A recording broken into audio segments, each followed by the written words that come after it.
Properly file করে থাকেন, আপনার ৫ মাসের আগে এমনিও ওয়ার্ক পারমিট পাবেন না। আপনি বৈধভাবে কাজ করার কোনো সুযোগ এই দেশে নাই।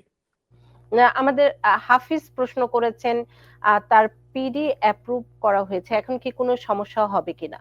ধন্যবাদ। পিডি হচ্ছে প্রসিকিউটরাল ডিসক্রিপশন। এটা হচ্ছে সরকারি উকিল যখন চায় অথবা নিজস্ব উকিলই ক্লায়েন্টের উকিল যখন চায় যে কেসটা হয়তো আর কন্টিনিউ করবে না বা তার ফিউচার কোনো একটা কেস আসতে পারে অ্যাডজাস্ট করার, তখন এটা পিডি করা হয়।